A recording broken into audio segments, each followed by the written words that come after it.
কারা ছিলেন বিশ্বকাপের সেরা তারা? এই প্রশ্নের জবাব দিয়ে 2026 বিশ্বকাপের সেরা একাদশ নির্বাচন করেছে খেলা ৭১। এখানে জায়গা করে নিয়েছেন বিশ্ব ফুটবলের সবচেয়ে আলোচিত তারকারা, সঙ্গে পুরো টুর্নামেন্টে নিজেদের প্রভাব ছড়িয়ে দেওয়া কয়েকজন নায়ক। গোলবারের নিচে আস্থা রাখা হয়েছে স্পেনের উনাই সিমনের উপর। পুরো বিশ্বকাপ জুড়ে তার নির্ভরযোগ্য গোলকিপিং স্পেনকে বারবার বিপদ থেকে উদ্ধার করেছে। গুরুত্বপূর্ণ মুহূর্তে ঠান্ডা মাথায় দায়িত্ব পালন করে তিনি হয়ে উঠেছিলেন দলের শেষ ভরসা। রক্ষণভাগে সবচেয়ে বেশি আধিপত্য স্পেনের।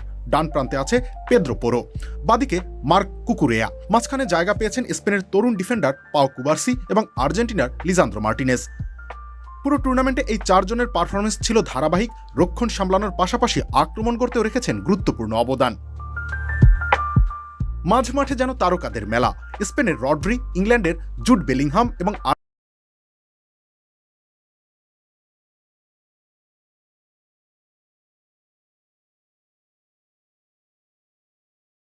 আর্জেন্টিনার এনজো ফার্নান্দেজ। এই তিনজন মিলে তৈরি করেছেন এমন একটা মিডফিল্ড যা একই সাথে শক্তিশালী এবং সৃজনশীল। তারা মাঝ মাঠে কন্ট্রোল রেখে খেলতে জানেন, গড়ে দিতে জানেন আক্রমণের ভিত্তি। আক্রমণ ভাগে জায়গা পেয়েছেন তিন মহাতারকা: আর্জেন্টিনার লিওনেল মেসি, ফ্রান্সের কিলিয়ান এমবাপ্পে এবং নরওয়ের আর্লিং হালান্ড। তিনজনই নিজেদের মতো করে প্রতিপক্ষের রক্ষণে আতঙ্ক ছড়িয়েছেন, গোল করেছেন, সুযোগ তৈরি করেছেন, ম্যাচের ভাগ্য বদলে দিয়েছেন। তাই বিশ্বকাপের সেরা একাদশে তাদের উপস্থিতি খুব একটা বিস্ময়ের নয়। পুরো দলটি সাজানো হয়েছে ৪-৩-৩ ছকে। এখানে একটা বিষয় স্পষ্ট, চ্যাম্পিয়ন দল স্পেনের খেলোয়াড়দেরই আধিপত্য বেশি।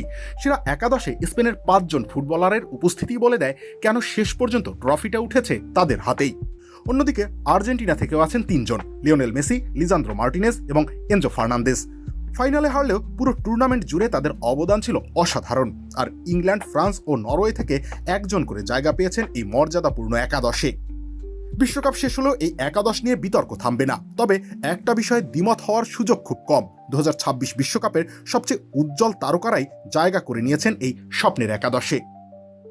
রবিউল ইসলাম রানী, খেলা ৭১।